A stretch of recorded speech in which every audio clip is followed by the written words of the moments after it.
tastafi lagi yang kali ikrar benar melanjutkan Ahlus Sunnah wal Jamaah.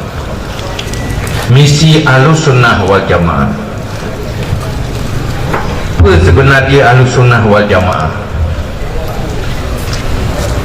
Bahasa ringkas ji mabagah tamufum, Ahlus Sunnah wal Jamaah adalah orang yang ikut Rasulullah dan sahabat, baik di dalam akidah, dalam sikap, dalam perilaku, di dalam semua aspek kehidupan.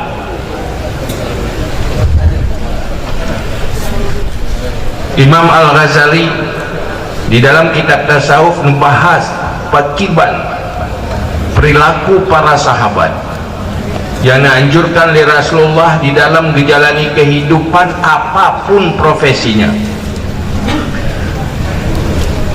Bentuk yang kan ngebangun oleh Rasulullah, sikap perilaku serta prinsip baik di dalam ketauhidan atau perilaku di dalam menjalani kehidupan bersesuai lagi apa yang kalian pernah kepada sahabat oleh Rasulullah. Atranyan ke yang perlu harus berlanjut, bertahan dan tersampaikan. Tanya ada apa bahawa kebangkitan Rasulullah sebagai Rasul yang diutus oleh Allah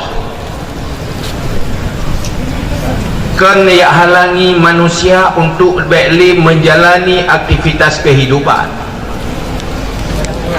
Kan waktu itu Rasulullah orang yang mu'u belang nyoh hanjili yang mu'u jauh sumajid mandum-mandum hanjili jauh belang. Orang berakan berkeluarga untuk melanjutkan keturunan nyoh kajit piuh kata Rasul. Orang mekat gedam mekat kata Rasul. Hana kenyan inti dari Ahlus Sunnah wal Jamaah yang kena bangun oleh Rasulullah. Silakan manusia menjalani semua aspek kehidupan, tetapi dengan syarat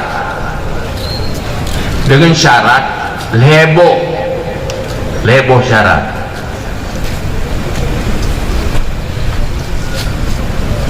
Baik gadah heboh syarat nyo yang ngebangun kepada para sahabat, selalu heboh nilai harus terintegrasi di dalam mandum aspek kehidupan, kehidupan pribadi, kehidupan rumah tangga, kehidupan sosial, ekonomi dan semuanya harus nal heboh nilai. Heboh nilainya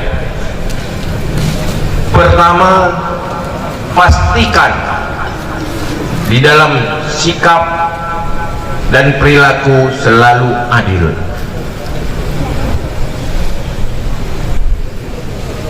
Mekat ya mekaya, tapi adil, jangan zalim.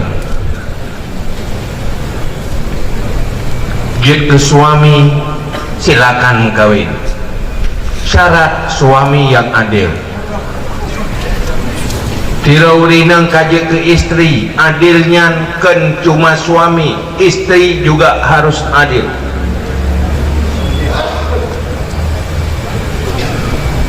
Pajan baru adil apabila mengetahui hukum dan aturan Allah halal haram, hukum halal halal, memilih yang halal, bersikap yang halal, menjauhi haram, itulah adil. Melakukan yang haram itu adalah kezaliman. Maka hinan perle kepegat hukum aturan halal haram, maka hinan lahirlah istilah hukum fikah.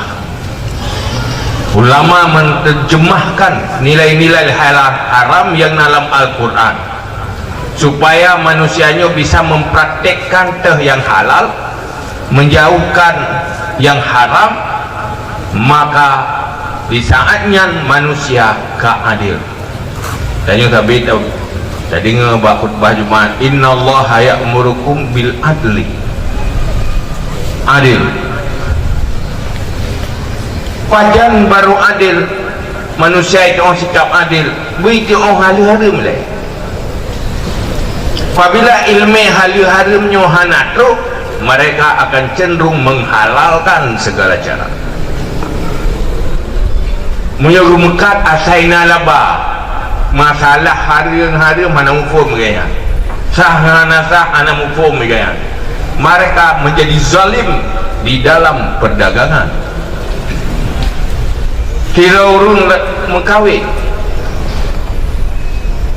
anak kata oh dah halu-harum yang nampak suami, dah sikap yang halal, dah sikap yang haram, dah yang wajib. Anak kita pun ada hak dan kewajiban suami mengkawin ashai nantinya mentang kawin. Mamanya nantinya apa nak kata je ya wayang yang hana jai kula api je ya laut je. Malah cara awaknya nyuman awaknya tu 12 bawah tinggal di mana.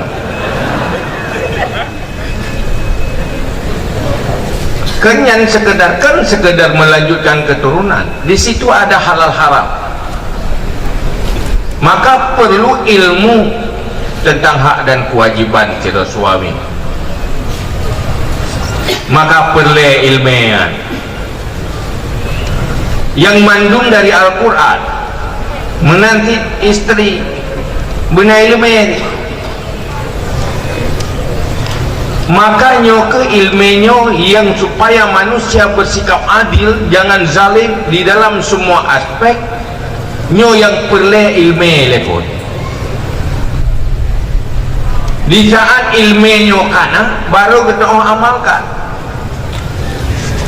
Tapi punya ilmu anak tu pakai pantan amalkan mudah tuputan anak daduri, maka ini tugas dastafir.